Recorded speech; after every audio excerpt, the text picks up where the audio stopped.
भारत अपने प्राचीन मंदिरों के लिए दुनिया भर में प्रसिद्ध है। हमारे देश में कई ऐसे रहस्यमयी मंदिर भी हैं जिनके रहस्य के बारे में आज तक वैज्ञानिक भी नहीं पता लगा पाए हैं। भारत में एक ऐसा रहस्यमयी मंदिर है जहां पर आज भी भगवान श्री कृष्ण का दिल धड़कता है। शरीर त्याग देने के बाद सभी लोगों की हृदय गति भी रुक जाती है, लेकिन भगवान श्री कृष्ण ने शरीर तो त्याग दिया लेकिन उनका हृदय अभी भी धड़क रहा है। आपको यह सुनकर अटपटा लग सकता है, लेकिन कुछ घटनाओं से आप भी इस सत्य के आगे नतमस्तक हो जाएंगे। जैसा कि हम सभी ये जानते हैं और मानते हैं कि द्वापर युग में भगवान श्री हरि विष्णु ने श्री कृष्ण के रूप में अवतार लिया, तो यह उनका मानव रूप था। सृष्टि के नियम के मुताबिक हर मानव की तरह इस रूप की मृत्यु निश्चित थी, इसलिए श्री कृष्ण की भी मृत्यु हुई। एक बार की बात है, श्री कृष्ण पीपल के पेड़ के नीचे विश्राम कर रहे थे। तभी एक जरा नाम का बहेलिया जो हिरण का शिकार करने निकला था, उसने गलती से उनको हिरण समझकर दूर से तीर चला दिया। ये तीर श्री कृष्ण के पैरों में जाकर लगा और उनकी मृत्यु हो गई।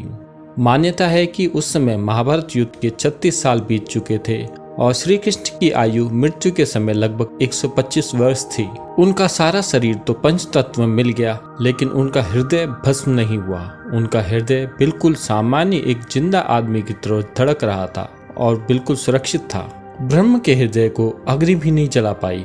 इस दृश्य को देखने के बाद पांडव अचंभित रह गए। अब उन्हें समझ नहीं आ रहा था उन्हें अब क्या करना चाहिए।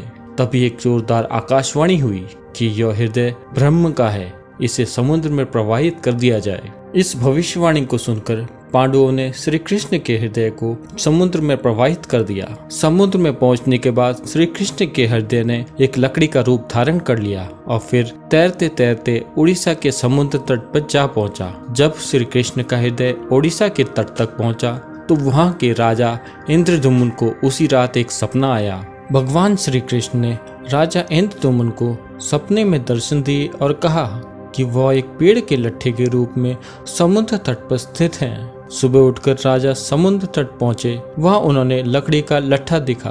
राजा इंद्रद्युम्न ने लट्ठे को दंडवत प्रणाम किया और फिर विश्वकर्मा जी की मदद से भगवान जगन्नाथ, बलदेव और सुभद्रा की काठ की मूर्तियां बनवाई। मूर्तियां बनाने के पश्चात उनको उड़ीसा के जगन्नाथ मंदिर में स्थापित करवाया। हर 12 वर्ष में इन काठ की मूर्तियों को बदला जाता है और जब मूर्ति बदलने की प्रक्रिया होती है उस समय पूरे शहर में ब्लैकआउट कर दिया जाता है, यानी पूरे शहर की लाइट बंद कर दी जाती है।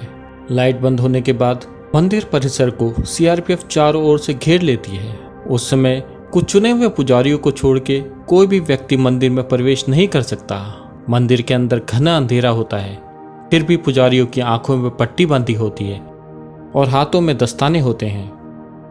पुजारी मूर्तियां बदलने के साथ साथ पुरानी मूर्ति के अंदर से रखे ब्रह्म पदार्थ को निकालते हैं और उसे नई मूर्ति में डाल देते हैं। हजारों साल से एक मूर्ति से दूसरी मूर्ति में यह ब्रह्म पदार्थ ट्रांसफर किया जा रहा है। यह ब्रह्म पदार्थ क्या है और कैसा दिखता है, आज तक किसी को नहीं पता। ये एक अलौकिक पदार्थ होता है। कहते हैं इस ब्रह्म पदार्थ के तेज को अगर किसी भी व्यक्ति ने देख लिया तो उसकी तुरंत मृत्यु हो जाएगी।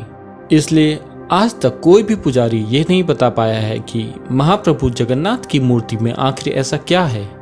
कुछ पुजारियों ने अपने अनुभव के आधार पर बताया है कि उनकी आंखों में पट्टी थी और हाथ में दस्ताने थे, लेकिन जब उन्होंने उस ब्रह्म पदार्थ को हाथ में लिया तो उन्हें अलौकिक एहसास महसूस हुआ, जिसे शब्दों में बयान करना बहुत मुश्किल है।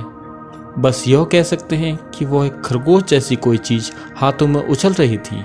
आज भी हर साल जगन्नाथ यात्रा के उपलक्ष्य में सोने की झाड़ू से पुरी के राजा खुद ही झाड़ू लगाने आते हैं।